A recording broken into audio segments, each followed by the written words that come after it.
观众朋友大家好哈。那客家宗族的一个社会背景的发展，其实跟台湾过去400年来汉人移垦的社会是有关系的哈。那移垦到台湾之后，就是当时候的客家人、广东人还有福建人到移居到台湾之后，就是在移垦的过程当中，就慢慢的形成一个宗族的组织。那宗族的组织分成2种，一个是合约制的，那另外一种是纠纷制。那纠纷制的这个宗族其实就是由血缘的一个宗亲成员所筹组而成的一个移垦的一个团体。那客家人散布的一个地方聚居的一个地方在桃竹苗跟六堆的地方，所以这个移垦的团体在历经了几百年这样子的一个运作之后，它其实就是形成在地很重要的一个宗族社会的发展。那这个宗族社会的一个发展有跟在地有非常紧密的关系哈，包括说它有在宗亲之间是日常生活当中会互相帮助互助的功能。那另外一个是文化的功能，所以在地有一些祭祀圈或者是信仰圈也会结合这个节庆哈，比如说像今天大家都知道的那个桃竹苗的北埔的义民祭哈这样子。那另外一个是在公共领域的一个事务，比如说在后期哈，就是大概在国民党到台湾之后的这近70年来的一个治理，宗亲在地方就协助非常多的是地方选举跟动员的一个结盟哈，所以这个部分在桃竹苗跟六堆地区由宗族跟宗亲会所形成的这一个客家宗族的一个社会的方式就非常的清楚。那宗族其实它的定义哈，我每次都称它是一个超家庭的组织哦，因为很多人会把它搞混说它是个家族，其实它不只是个家族，它是一个非常大的家族。那这个大的家族里面是已经有好几个世代，像我们访谈的宗族其实有大概到20几个世代哈，从17多少年哈，清代的时候17多少年的时候到台湾来发展了200-300年。那所以这个超家庭的组织有非常多的世代，有非常多的一个丁户。那我们在看宗族的定义的话，就是族谱是最重要的，就是它能够记得很清楚，记载非常清楚的不同的世代的世系。那通常在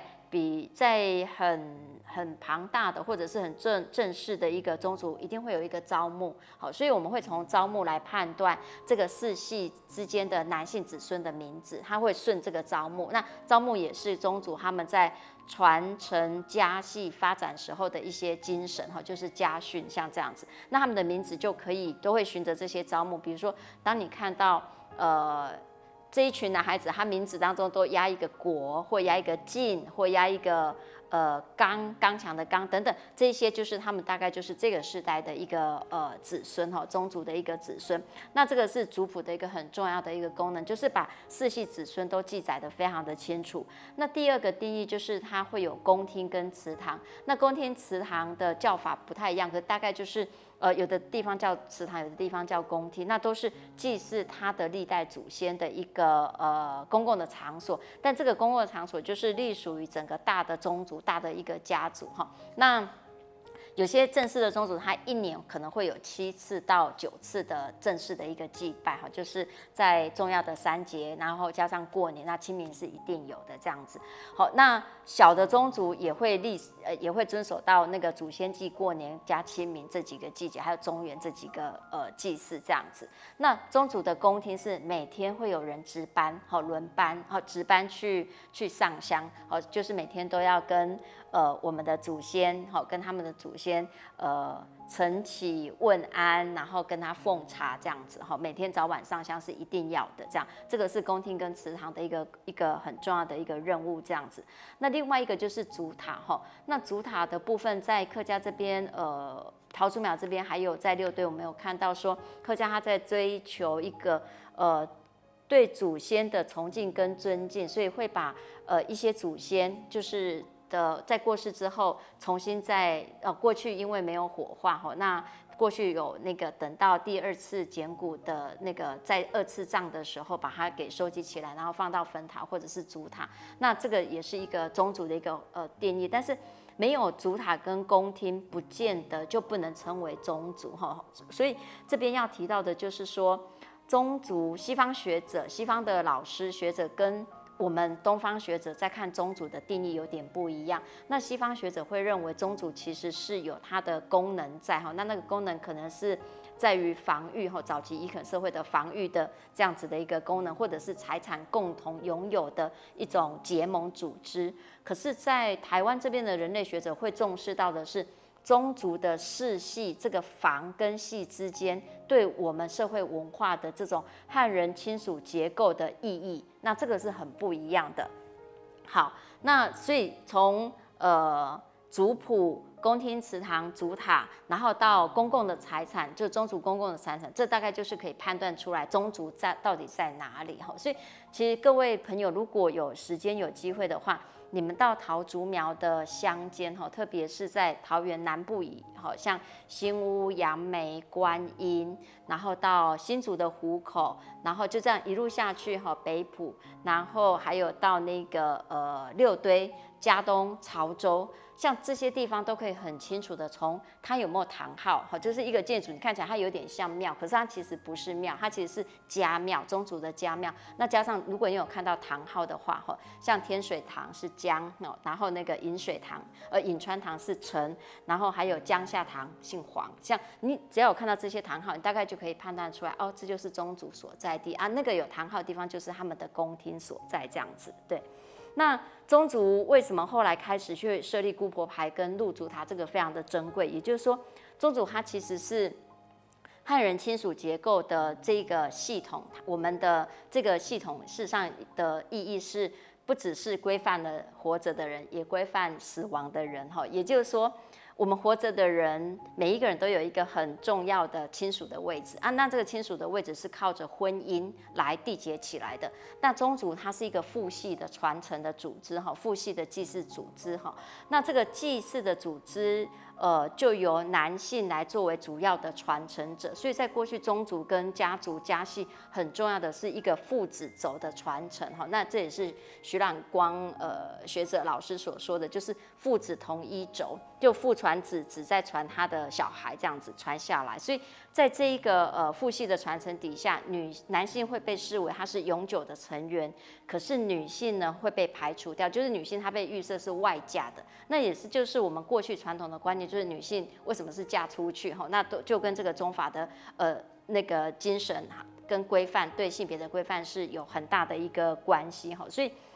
早期女性如果没有嫁到其他的家族或宗族，在她的婚姻里面有一个婚姻的位置的话，那她在死亡过后，她其实就会成为孤魂野鬼。也就是说，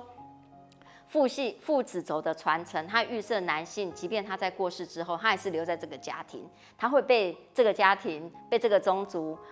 接受这个宗族的祭拜，然后也可以安置在这个宗族，不管是这个宗族，不管是在他会上宫厅的牌位，或者是到那个祖塔里面都可以安置。可是女性只要她是未婚的状态，没有进入婚姻，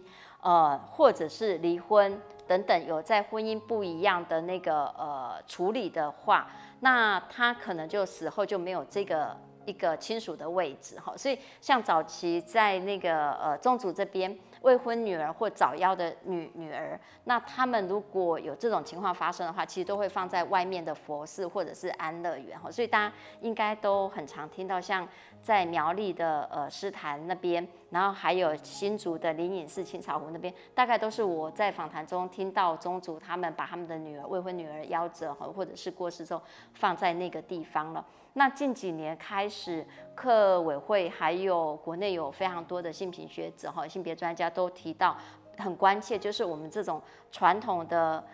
家系的文化对性别的这种不同的安置不同在死亡之后不同的安置的这个方式，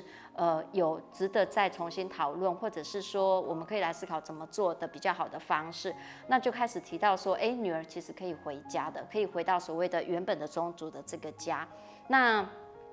客家宗族这边就大概是在20多年前就开始有一些宗族陆陆续续来推动这种让姑婆回家那推动下来之后，也让这些女儿就跟男性一样，跟家里面的他自己的兄长或者是自己的弟弟，或者是跟自己的父亲跟母亲一样，就是成为他自己原生宗族的一个祖宗跟祖先这样子。那这个其实也有一些民间的案例，大家可以参考，就是说。在大概是1970年代那时候的高雄旗津，其实发生了一艘那个去加工出口区上班的那个女性，那时候有一艘船翻船所以大家到旗津去玩，应该都有听过有一个25淑女庙。那时候有25淑女庙的原因，就是因为淹死的，就是船翻覆之后淹死的女性刚好都是未婚的女性，所以那些女性实际上就没有被她的原生家庭接回去安奉那就放在外面。就是盖了一个25淑女庙。那后来高雄市政府跟一些性别学者就推动说，其实这一些应该要对一个死者的一个纪念或者是怀念他，不是从他的婚姻身份来怀念他，而是他有其他的很重要的贡献。所以后来在高雄市政府这边就把这个25淑女庙改建成为叫做女性劳动纪念公园，因为他们是上班途中所发生的一个意外，它其实是一个工伤的概念所以这个民间有这个陆陆续续去改变未婚的女性没有办法，这个亡魂没有办法回到原生家庭，或者是说回到原生宗族的这个做法，不管是在客家族群，或者是在闽南族群或其他族群，其实都已经在陆陆续续改变这样的一个